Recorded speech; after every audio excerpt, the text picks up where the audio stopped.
तृतीय भाषा संस्कृत को अध्ययन करने पूर्व समस्त छात्र छात्री मानू आंतरिक शुभेच्छा।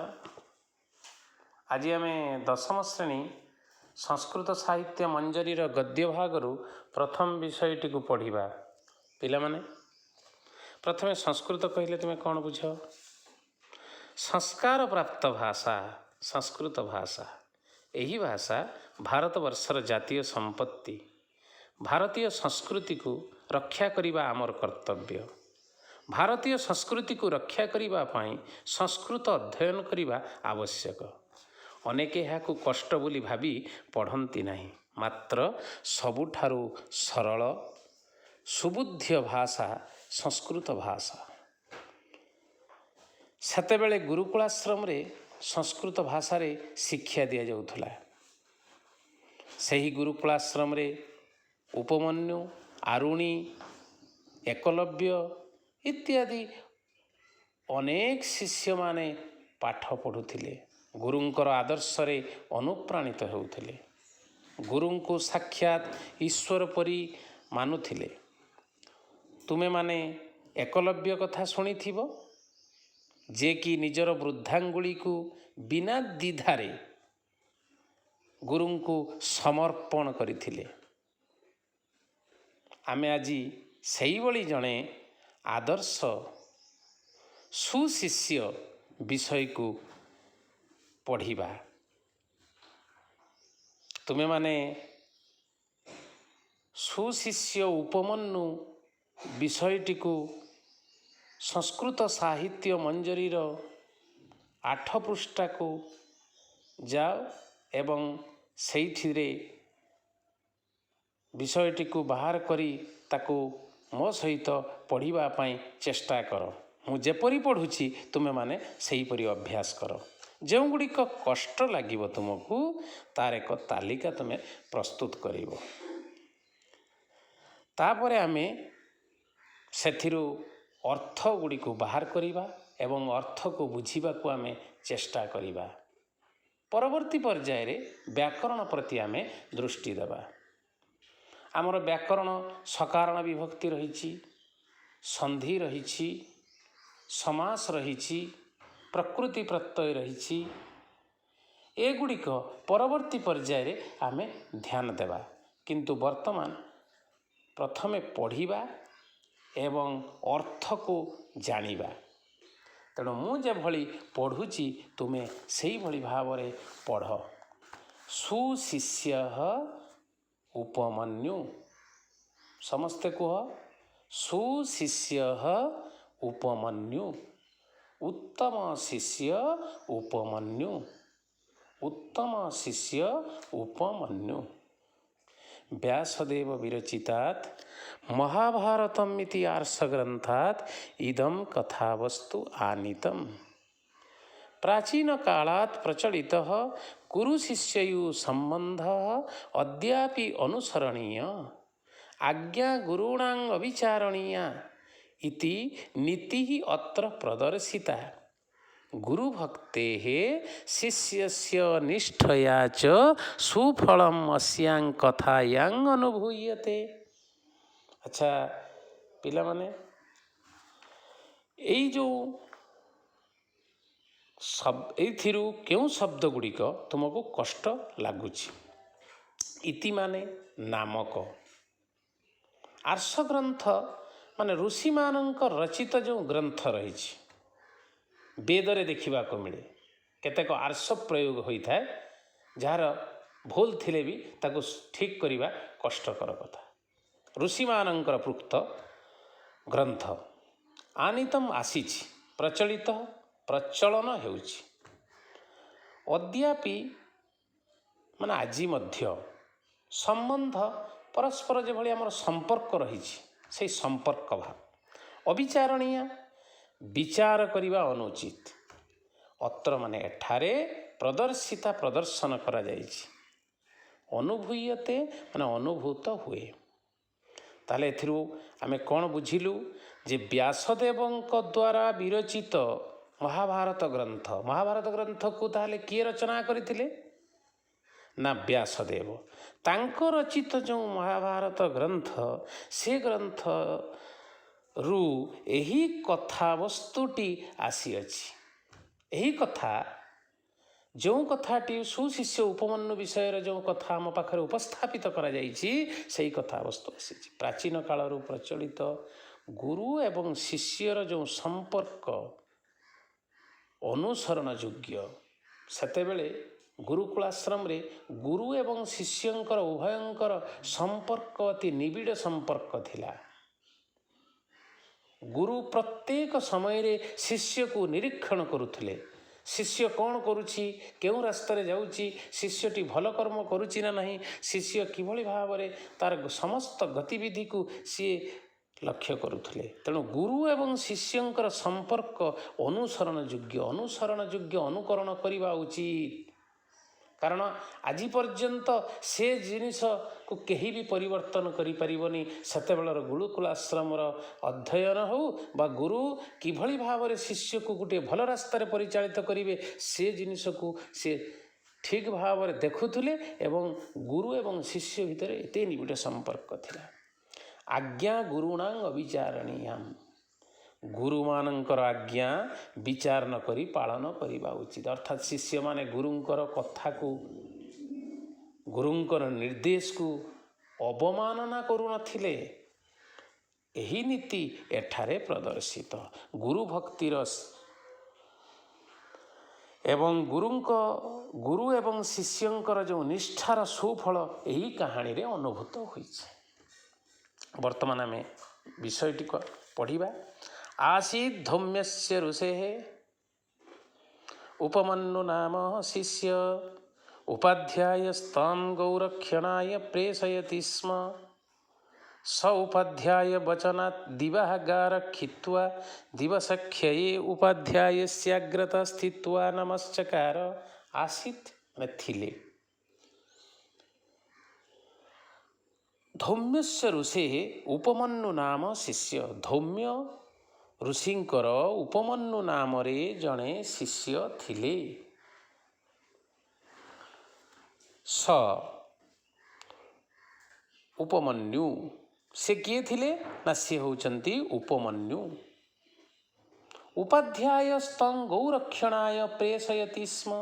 ଉପମନ୍ୟୁ ତାଙ୍କୁ ଗାଈ ଜଗିବା ପାଇଁ ପଠାଉଥିଲେ ବା ପ୍ରେରଣ କରୁଥିଲେ।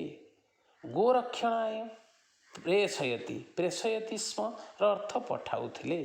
ସ ଉପାଧ୍ୟାୟ ବଚନାତ୍ ଦିବାଃଗାରକ୍ଷିତ୍ୱା ଦିବସକ୍ଷୟେ ଉପାଧ୍ୟାୟସ୍ୟାଗ୍ରତଃ ସ୍ଥିତ୍ୱା ନମଶ୍ଚକାର।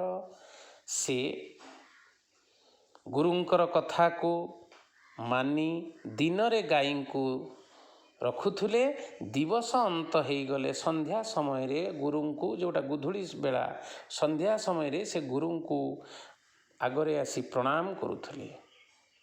ଗୁରୁଙ୍କ ଆଗରେ ପ୍ରଣାମ କରୁଥିଲେ, କାରଣ ଗୁରୁମାନଙ୍କୁ ଆଗରେ ପ୍ରଣାମ କରିବା ଉଚିତ, ସମ୍ମୁଖରେ ପ୍ରଣାମ କରିବା ଉଚିତ, ଶାସ୍ତ୍ରରେ ପ୍ରମାଣ ଅଛି। ଏହିଗୁଡ଼ିକ ନୈତିକ ଶିକ୍ଷା ଆମକୁ ସଂସ୍କୃତ ଦିଏ ଯେ କାହାକୁ କେଉଁ ସ୍ଥାନରେ ପ୍ରଣାମ କରିବ। ଗୁରୁଙ୍କୁ ସମ୍ମୁଖ ଭାଗରେ ରହି ପ୍ରଣାମ କରିବ। ତେଣୁ ଏଠି ପଦ ଦିଆଯାଇଛି ଯେ ଗୁରୁଙ୍କୁ ସେ ଦିବସ ଅନ୍ତ ହେଲା ପରେ ଆସି ସାକ୍ଷାତ କରୁଥିଲେ ଏବଂ ପ୍ରଣାମ କରୁଥିଲେ। ଗୁରୁସ୍ତଂ ହୃଷ୍ଟପୃଷ୍ଟଂ ଦୃଷ୍ଟ୍ୱା ଉବାଚ। ଗୁରୁ ତାଙ୍କୁ ଭଲ ଭାବରେ ନିରୀକ୍ଷଣ କରି ଦେଖିଲେ। ସକାଳ ଅର୍ଥାତ୍ ପ୍ରାତଃ ସମୟରୁ ଦିବସରେ ଲୋକଟି ଗାଈ ଜଗିବାକୁ, ଛାତ୍ରଟିଏ ଶିଷ୍ୟଟିଏ ଯାଇ ଗାଈ ଜଗୁଥିଲା।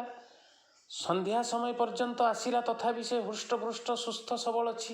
ତାକୁ ଅନୁଧ୍ୟାନ କରି ହୃଷ୍ଟପୃଷ୍ଟଂ ଦୃଷ୍ଟ୍ୱା ଉବାଚ, ପଚାରିଲେ, କହିଲେ ବତ୍ସ୍ୟ, ତାକୁ କହିଲେ ବତ୍ସ୍ୟ, ରେ ପୁଅ, କେନ ବୃତ୍ତିଂ କରୁସି? ତୁମେ କ'ଣ ବୃତ୍ତି କରୁଛ? ତୁମେ କେଉଁ ବୃତ୍ତି କରୁଛ? ଉପମନ୍ୟୁ ସେଇଠାରୁ ଉତ୍ତର ଦେଲା ଗୁରୁଙ୍କର କଥା ଶୁଣି। ଉପମନ୍ୟୁ ଗୁରୁଂ ପ୍ରତ୍ୟବାଦିତ୍। ଗୁରୁଙ୍କର କଥାକୁ ଶୁଣି ଉତ୍ତର ଦେଲା। ଭୈକ୍ଷେଣ ବୃତ୍ତିଂ କରୋମି। ଆଜ୍ଞା ଗୁରୁଦେବ, ମୁଁ ଭିକ୍ଷା କରି ପେଟ ପୋଷୁଛି। ଉପମନ୍ୟୁ ଗୁରୁଂ ପ୍ରତ୍ୟବାଦିତ ଭୈକ୍ଷେଣ ବୃତ୍ତିଂ କରୋମି ତମ୍ ଉପାଧ୍ୟାୟ ପ୍ରତ୍ୟୁବାଚ। ପୁଣି ପଚାରିଲେ, ମହ୍ୟମ୍ ଅନିବେଦ୍ୟ ଭୈକ୍ଷଂ ତ୍ୱୟା ନ ଭୁକ୍ତବ୍ୟଂ। ମୋତେ ନ ଜଣାଇ ତୁମେ ଭିକ୍ଷାନ୍ନ ଭକ୍ଷଣ କରିବା ଅନୁଚିତ।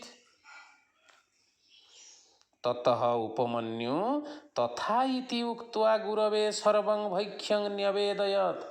ତାପରେ ଗୁରୁଙ୍କର ଏହିଭଳି କଥାକୁ ଉପମନ୍ୟୁ ଶୁଣି ସାରିଲା ପରେ ସେହିପରି, ତଥା ଶବ୍ଦର ଅର୍ଥ ସେହିପରି ସିଏ କ'ଣ କଲା, ସେହିପରି ବୋଲି କଲା। ଠିକ୍ ଅଛି ଆଜ୍ଞା, ଏମିତି କହି ଗୁରୁଙ୍କ ସବୁତକ ଭିକ୍ଷା, ଯାହା କିଛି ଭିକ୍ଷା ଆଣିଥିଲା ତାକୁ ସବୁ ଅର୍ପଣ କରିଦେଲା। ଉପାଧ୍ୟାୟ ତାକୁ କ'ଣ କଲେ, ତାଙ୍କଠାରୁ ସବୁତକ ଭିକ୍ଷାକୁ ନେଇ ରଖିଦେଲେ, ପାଖରେ ରଖିଲେ। ଅଥଃ ଅନ୍ୟେଦ୍ୟୁ, ଏହାପରେ ସହନି ଦିବା ସହନି ଗା ରକ୍ଷିତ୍ୱା ନିଶାମୁଖେ ଗୁରୁ ପୁରତଃ ସ୍ଥିତ୍ୱା ନମସ୍ଚକାର।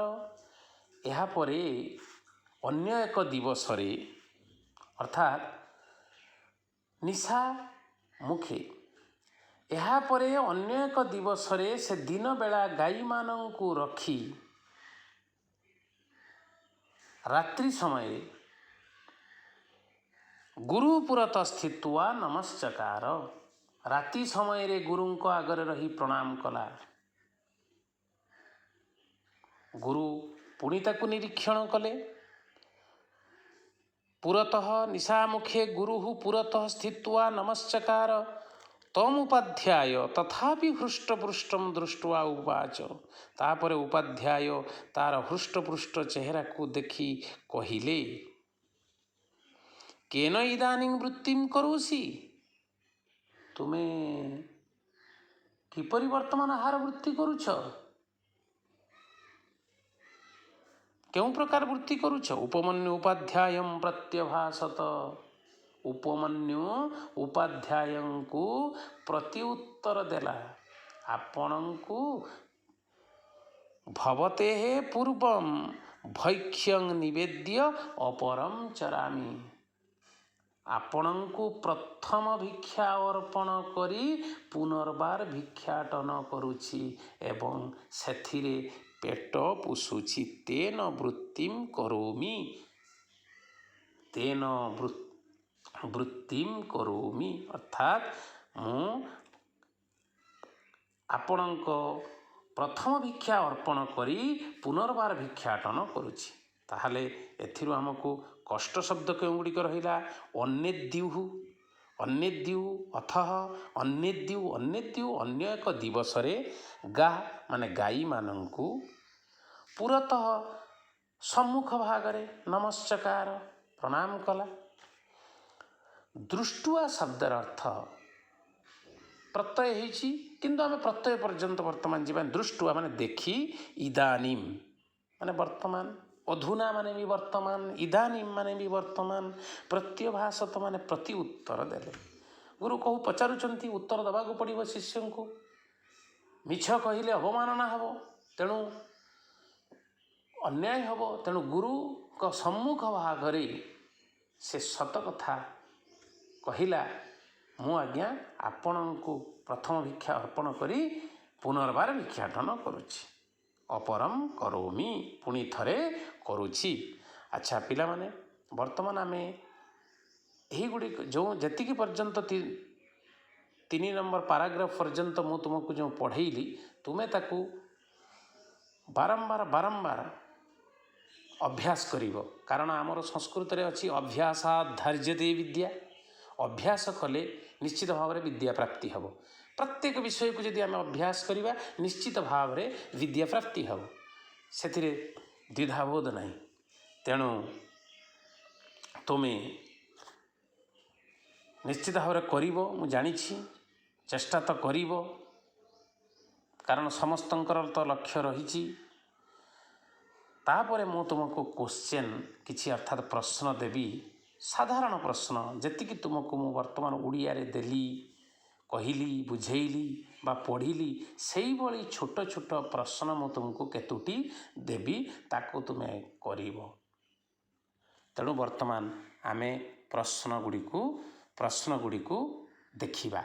आमर जो प्रश्न गुड़िक मु तुमको रेडी करी बर्तमान दउछि तुमे ताकू भल भाव निरीक्षण कर जोटा तुमको अबुद्ध हबो ताहा तुमे मते पचारिबो।